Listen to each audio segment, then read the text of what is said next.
Terrence from Suffocation here from Metal Wanty. So how's this round of touring been treating you guys so far? It hasn't been so bad.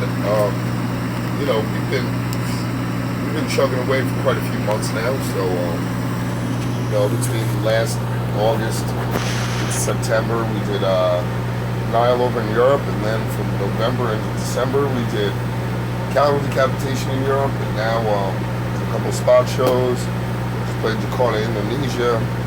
Started this tour. So, I mean, we've been chugging away. It hasn't been so bad. You know, it's a lot of shows, and obviously it gets tiring after a while, but you know, the rewards are you get to see all your fans and you get to play, and you know, hopefully make enough money to earn a can of soup. Favorite. So Pinnacle Bedlam has been around for about 3 years now, which is more than enough time for, you know, the fans to you know, really get it, and you get a really good sense of how the fans feel about it. So how has been the live reaction for Pinnacle material versus the classic Suffocation stuff? Well, I'll be honest with you, it's all about the same. You know, we just because people have listened to us for like 20 years on an old record, like the new stuff pretty much sandals into the same vein of everything. So when we play live, we kind of mix up our set. We play some old, some new, some video songs, some this, some that. So really, it's been about the same. I mean, I can't say that it's been different or anybody who's just like kind of stood there and walked out the room or anything. It hasn't been like that. They've been actually watching us, and I think now that they kind of catch grasp on the things that are going on, it's actually grown to be a little bit better. So that's a bonus, you know. No, definitely, man. Yeah, so touring without your vocalists must be tough. You guys have had some fantastic stand-in vocalists on the road. So over the last few years, how have been the various touring vocalists been received by fans? Okay. Well, all the vocalists have pretty much been received pretty well. You know, everybody knows that. You know, Frank Mullen has been with us for God knows how long, and he probably always will be. You know, initially we had John Gallagher. He stepped in, filled in for a tour with us. We had Bill Robinson from Decrepit Birth, you know, fill in and do stuff with us. And we really didn't have like a permanent type of person that would be able to do these things. So we got Ricky Myers, who is the drummer from Scourge. Yep.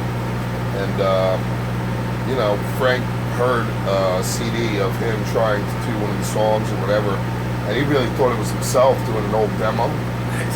So we figured that would have been cool, and he was like, get this guy, because you know, I can't really tour that much. So, you know, Frank gets like maybe 2 or 3 weeks a year to really do any shows, which isn't enough for a touring band like we are. Yeah. So now we have a permanent fill-in singer.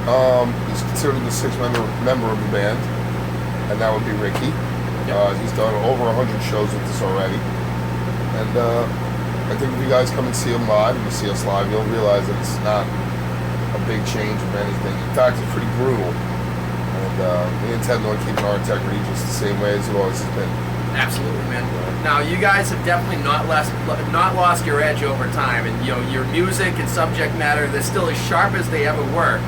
Do you guys strive to keep doing what you're doing the way you're doing it? Or do you guys try to innovate and change it up a little every time you guys go in to record new music? Well, for the most part, we try to keep same to the formula that we've always been using. We figure if it's not broken, don't fix it. But you know, there's always an area here and there that we're trying to like express ourselves differently. You guys may not notice it. You may just be like, oh, it's just straight death metal, which it is, you know. But you know, we're always trying to throw in a new guitar technique or use a different pattern or structure for the song, just kind of make it our own and bring it into Suffocation. So that's pretty much what we do with it. Awesome, man. So, you know, as we said, it's been 3 years since Pinnacle, and the fans are starving for more. I know you guys are working on a new album. Any idea when that's going to happen?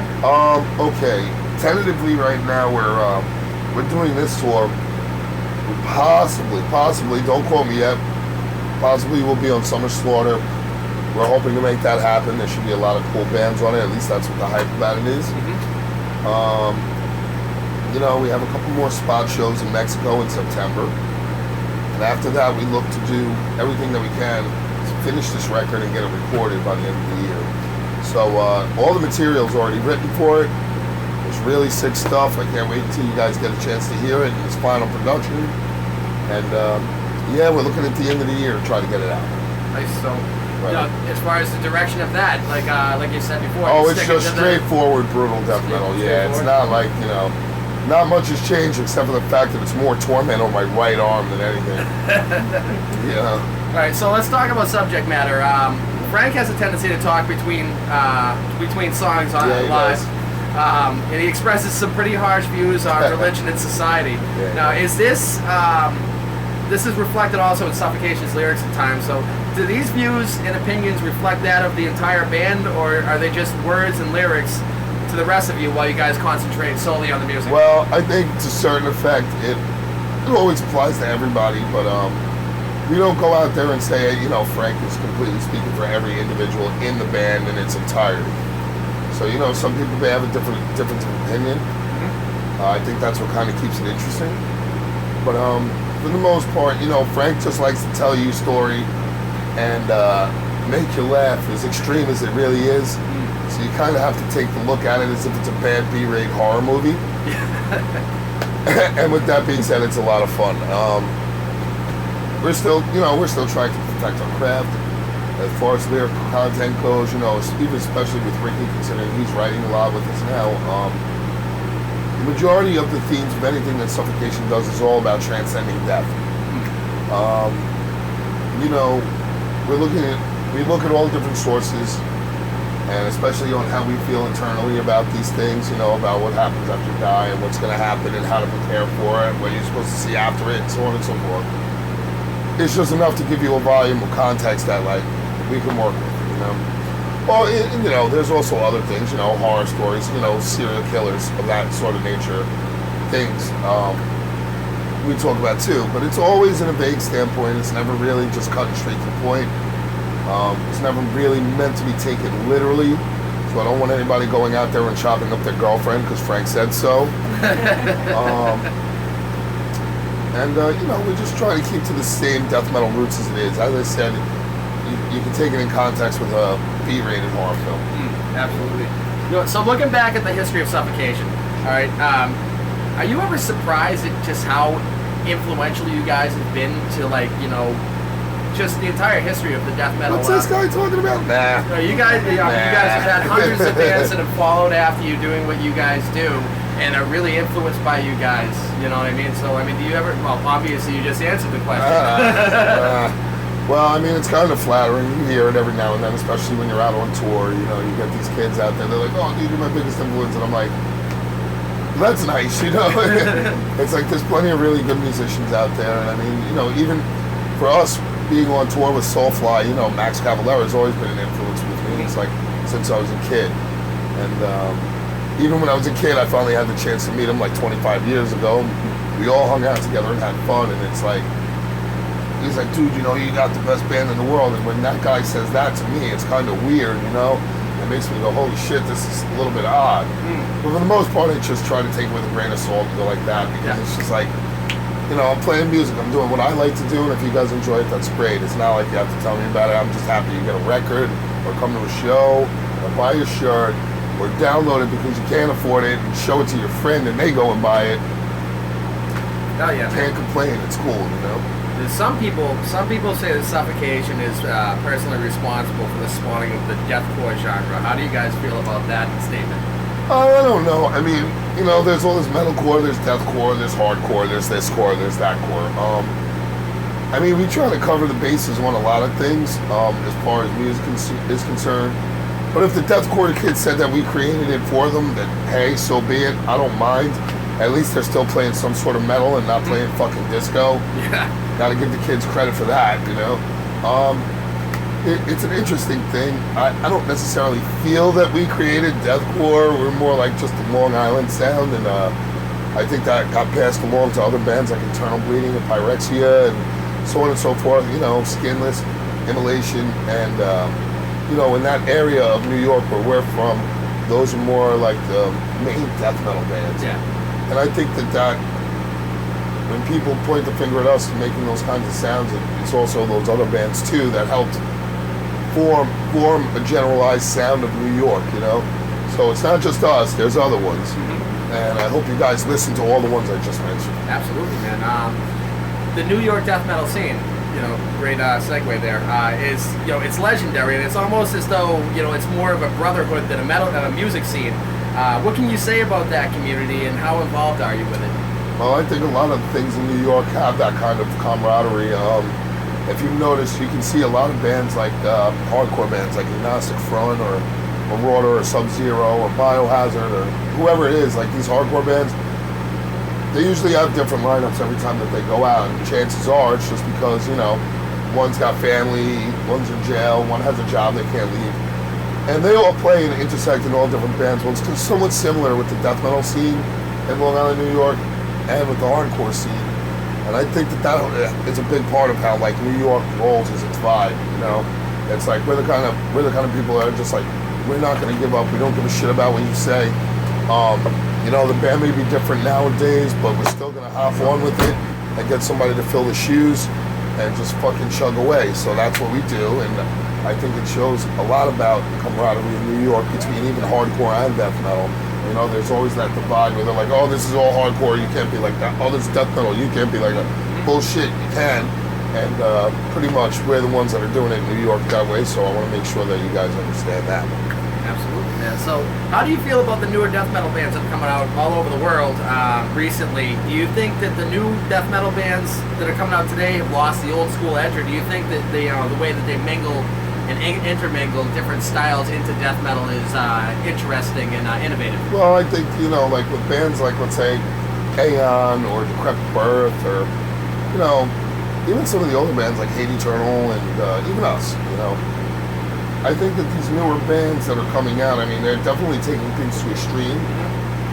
But just like in any music scene, you got your good bands and your bad bands, so you're never going to really know until you see them live.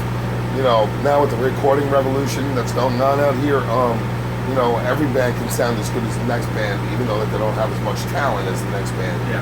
So it's really up to you to go out and take a look at them and see which bands are really kicking ass and which ones are actually fucking not making the grade, But as I said, like, look out for the next Decrepit Birth album, look out for the next Aeon record. They're going to be totally killer, and there's a slew of other bands out there in the world that you guys can check out. Just like this band Fleshless. I tell you to check out Profanity. There's so many, but those are some pretty good bands. The new Sinister that's coming out over there in Europe is awesome. The new Malevolent Creation, old school but new school, it's awesome. So, check out all those things, and I think it covers a lot of bases, and it'll give you a general idea on where we're coming from. Yeah, man, absolutely. So, all right, a touchy subject in the metal world right now is both sexism and racism. You're in a position where you've seen the evolution of death metal right from the start to the present. And you might have been subjected to the latter at times, and maybe even the former by some really confused people. Yeah. It's especially a hot subject since Phil Anselmo's antics a while back. Yeah. What's your opinion on the matter? Do you feel that the metal scene is colorblind, or do you think that racism within the metal world is a very real problem? Okay, I'm going to put it to you like this. Racism is just something that's, I guess it's kind of inherent in everybody, because there's always something that somebody doesn't like about anything. I think it's like genetic and passed down through history. Like, you don't have a choice, it's just there. For the Phil Anselmo thing, it's like everybody knows Phil's drunk. I don't expect anybody to forgive him. I kind of do, only because I know him, and I know how drunk he can be. And it's like, if you didn't think he was going to come out and say something like that, being from down south somewhere along the way, kind of sucks. But yeah, there's always racism somewhere, and you really can't stop it. I haven't been subjected to too much of it in my career, which I'm very fortunate about. There's been a couple of incidents throughout the course. But nothing really like where it turned into a brawl between a bunch of people, some people say lewd stuff. And, as I said, you got to do it like this and take it with a grain of salt, because I don't care if they paid to get in the show, we already got your money, fool. Absolutely. So, basically it's a pretty shitty subject. It's like, I try not to be racist, although, I'll tell a racist joke every now and then, like the best of us, you know what I mean? So, I've come to the conclusion that I don't judge anybody by its skin color. It's more about how they treat you and what goes on. And even with that, you're in America, you're entitled to an opinion. Don't think you're not. And as long as you just don't do it derogatory and you're just trying to speak your mind, it's fine. But when you take it to extremes, just like any extreme, it's not a good thing. So I would say just try to avoid it. Just try to realize we all bleed red. That's it. You know? Absolutely, man. So what's on the horizon for Suffocation when this tour wraps up? Any upcoming tours that you can talk about? I know you mentioned Summer Slaughter. Yeah. I mean, we're tentatively in the running for Summer Slaughter. I hope it happens. Keep an eye out for it. You know, it's always been a cool festival. They always bring a lot of bands out. Seems like something that we should be doing. After that, we have some shows in Mexico, and then right after that, we really intend on getting this new record together. I mean, it's been written for a minute, but we've been doing so much touring and organizing to do things, you know, that it's been kind of hard for us to congeal everything in the studio. So that's our next objective, to get everything together, get it all recorded and tracked in the studio, get it mixed by somebody really good, get a cool cover concept together, which we already have. I can't tell you what it is yet because we want to make sure it comes out right first. And just start this whole thing over again, and hopefully we can bring some serious metal to everybody around the world, you know? Absolutely, man. All right. I know that you don't like to admit it, but you are a very influential musician. Let's say, I know, right? Let's say that a young musician just starting out in a band, just learned to play his instrument, just starting out in a band, gonna get big. What advice or wisdom could you share with them?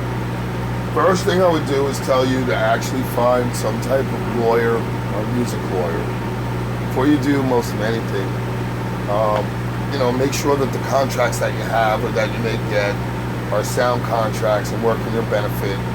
Nowadays, record labels, you know, they're good to have because they do a lot of work for you, you know, but, you know, a new band coming up, you know, really needs to work on honing its skills, to kind of keep itself in the ballpark. Make sure you're making savings, get some shirts together, try to expand your horizons and play out of state if you can. That always helps to spread your name of your band. That music lawyer is important. If not, and eventually try to find somebody that can manage your business. Never fuck your bandmates' girlfriends and wives. Stick to your guns, and you should be good to go. All right, man. Thank you so much for the interview. Anytime. A pleasure talking to you. Right on.